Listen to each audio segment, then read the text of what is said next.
here, I think. And please welcome presenter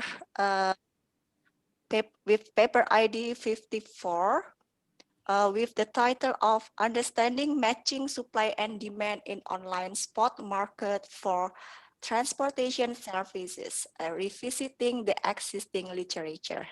Time is yours. Thank you very much, Ibu Niniet. I would like to share my screen now.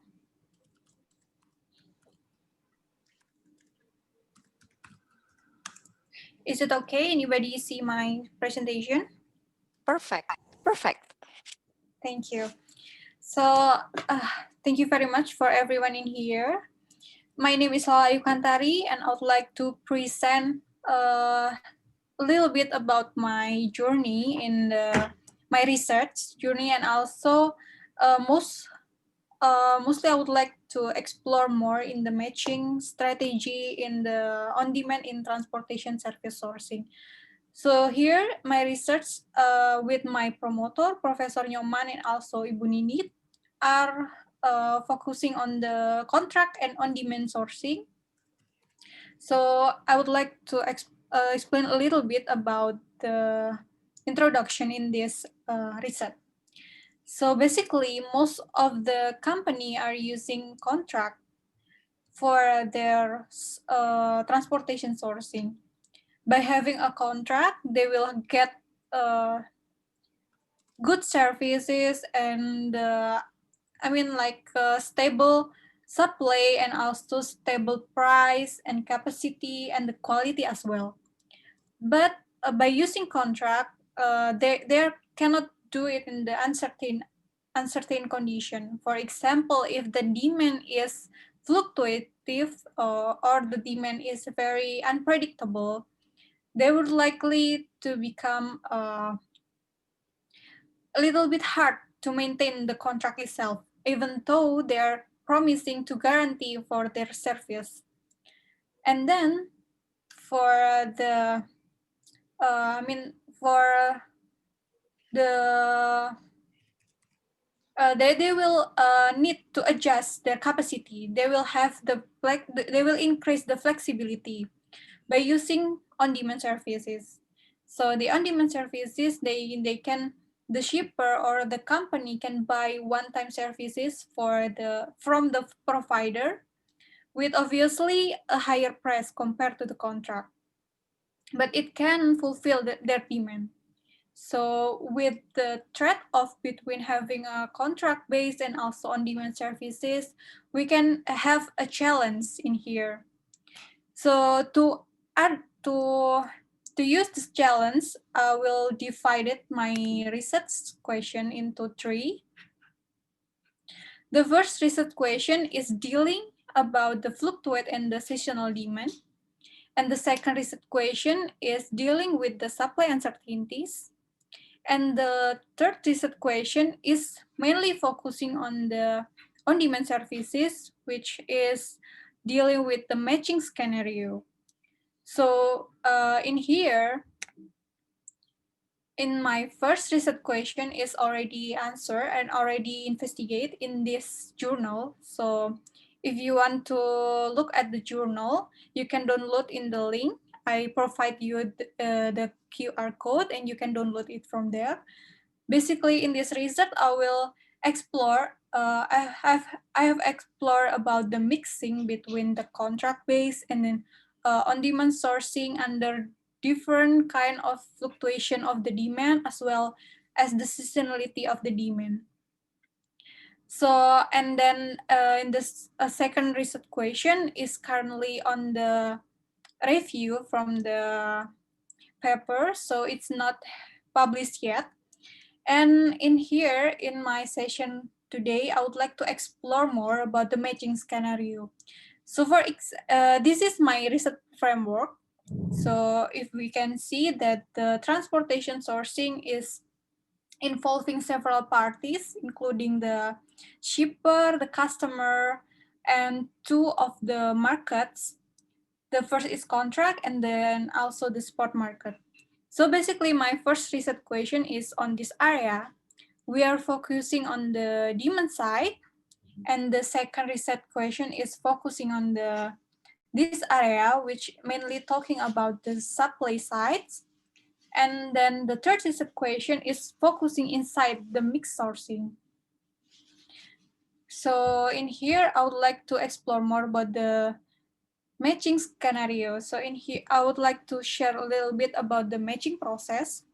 So for example, if we have a carrier, platform, and also the shipper, a carrier is has function to transport the demand request, and the shipper is the one who need the service.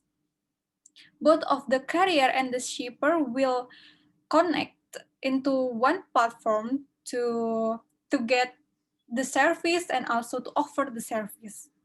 So the carrier, for example, will have several attributes or several characteristics that they will offer their services, including their capacity of the transportation, their common route, their rate, as well as the location. While the shipper will have the quantity of the required demand, their target destination. They also provide their location and also the due date of the shipment.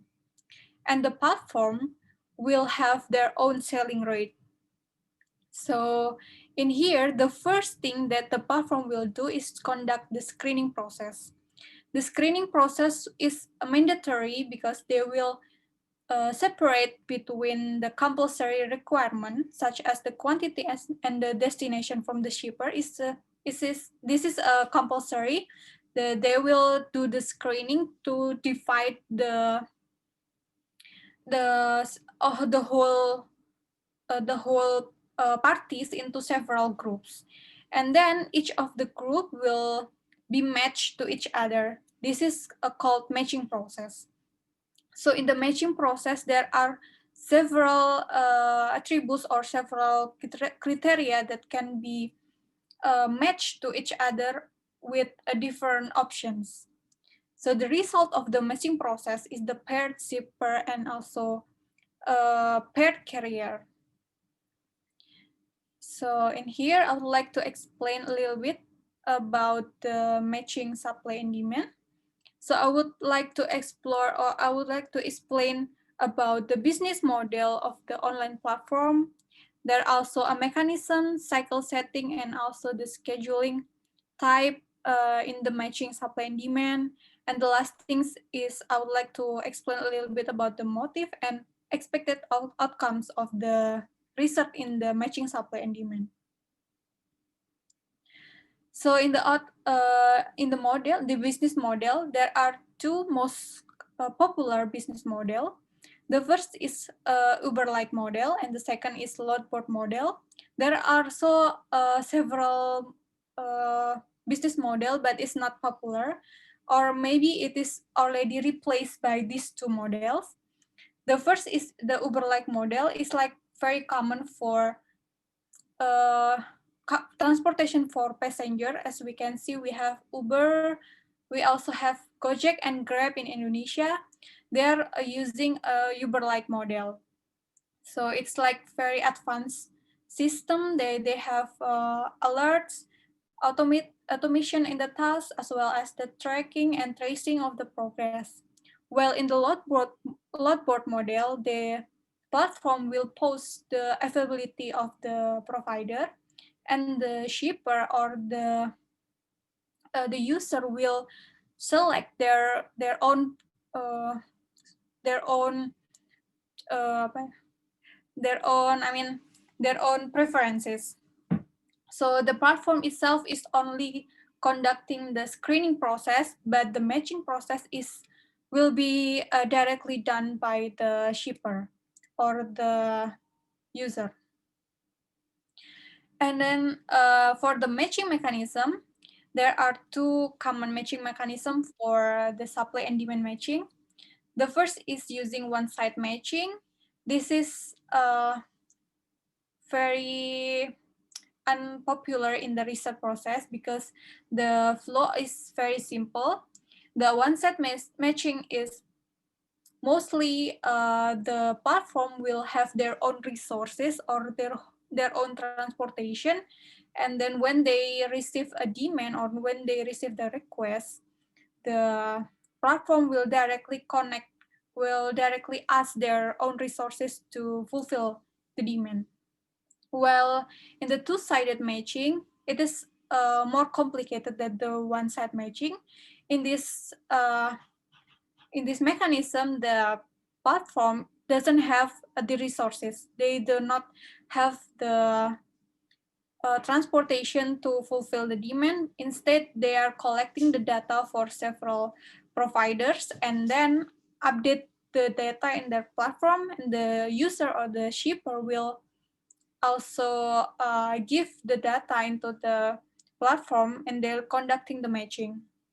So in the two-sided matching, they will also give to ask the whether the carrier or the shipper whether they are agree to the matching or not. So there is possibility in the rejection of the matching the paired process.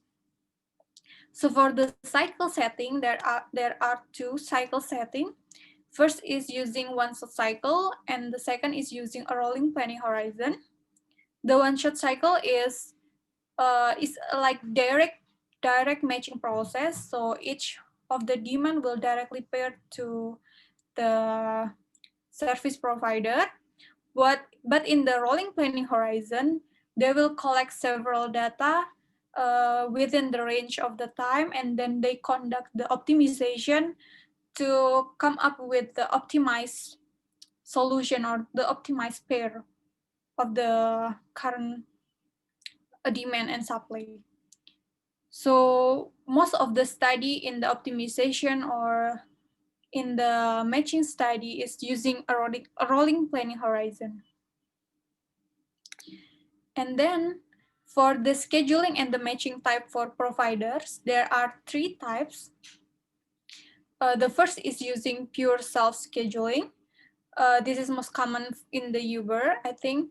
The provider will update. So mostly the provider will have different apps or different website for the transportation provider or the carrier.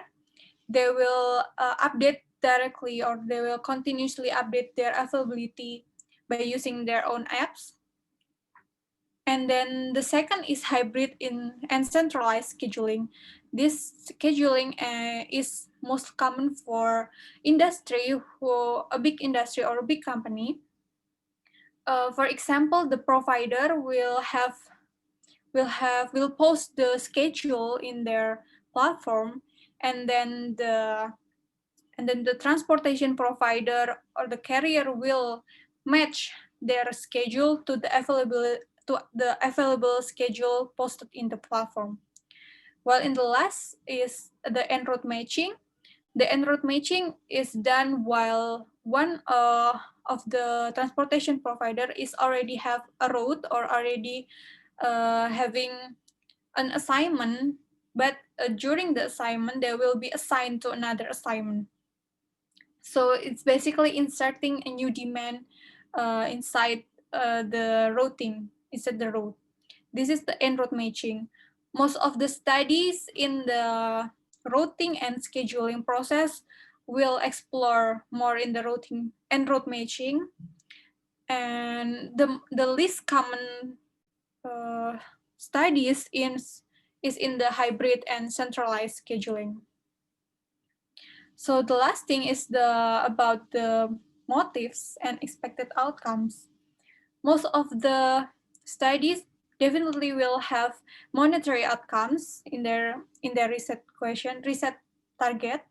So maybe they aim to reducing the cost, increasing the profit, or increasing the revenue. But there are also some studies will conduct the non-monetary outcome, will focus on the non-monetary outcomes, especially for the optimization research. They will try to maximize the number of pair, because by maximizing the number of pair, they will also increase the utilization of the transportation, as well as they can also have the good services. their platform. There are also several studies focusing on the mileage saving or increasing the service level or also minimizing the travel or the waiting time. So, but only few studies are dealing with the service level as well as dealing with minimizing time. And most of the study is still either having a monetary outcomes or maximizing the number of payers. So, my recommendation, based on my literature review, I would like to tell you about the opportunities and the challenge that we can have in this research area. The first is regarding to the two-side matching mechanism.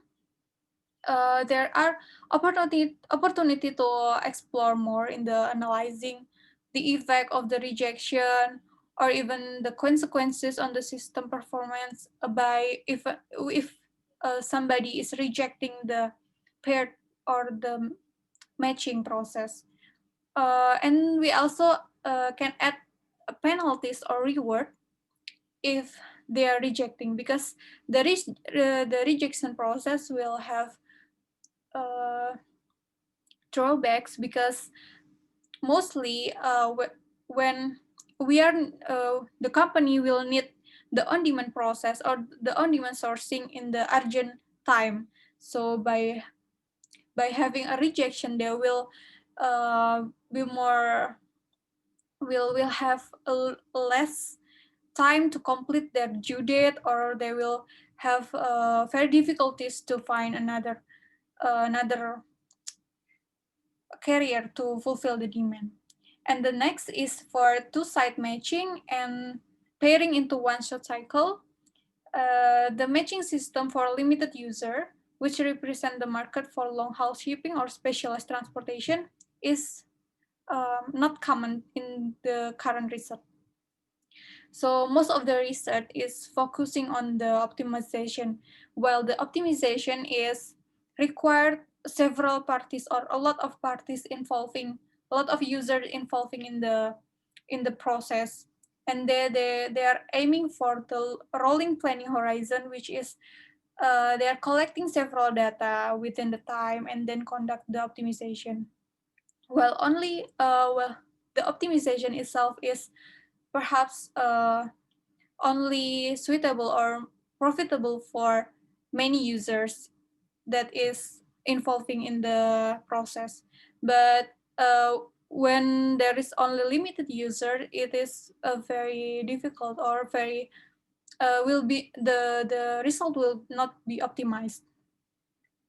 So then the studies such as evaluating the matching strategy using one-shot setting and projecting the result in the long-term manner is much needed.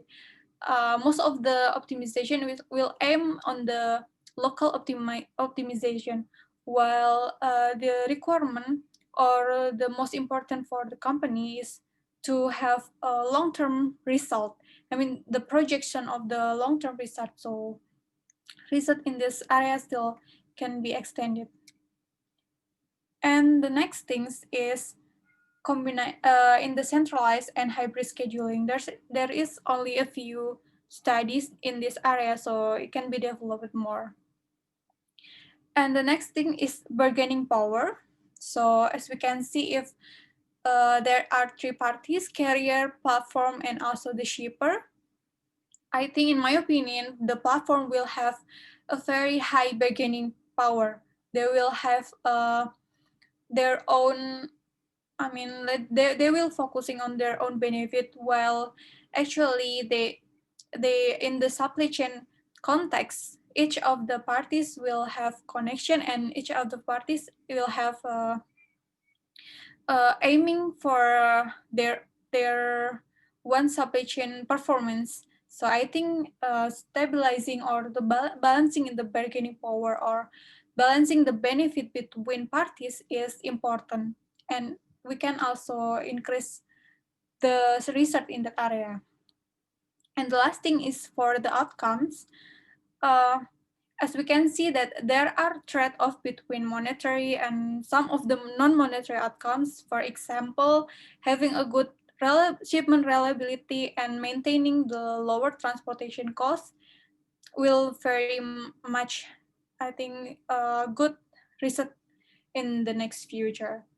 So I think that's all from me, Ibu Ninit. Okay, thank you very much for your presentation. We will now continue to Q&A session. I would like to invite questions from the audience. You can use your the raise hand or okay. So I think we have one question in the chat box about I think Lala, you can read it, but I will help you to read the questions. Yeah, the question from Umer Mukhtar. What would be the cost comparisons between different scheduling approaches, and in which situation which scheduling approach would be suitable? Okay.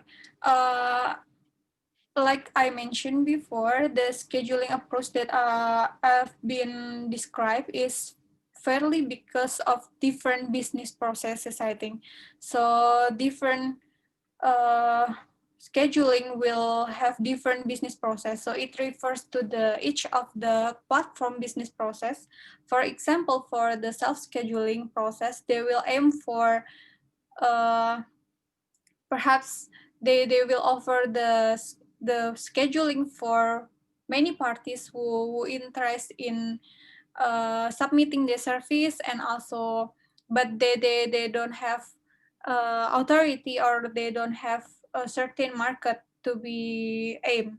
But on the hybrid and centralized scheduling, the centralized means like the perhaps it is better for a big company who has a lot of scheduling, that they are having their own platform to match their providers into one platform, and they will match each other in the platform.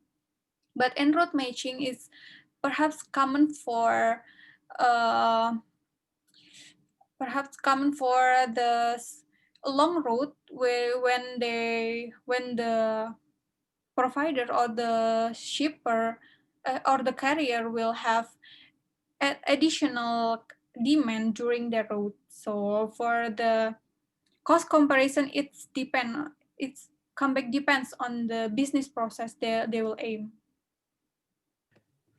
Thank you very much. I got your answer. Thank you. Thank you very much. Thank you, Umer Mukhtar.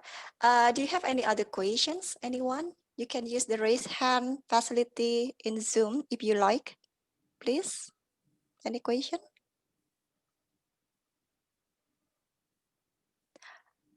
Right. Pak Nyoman, do you want to add something or?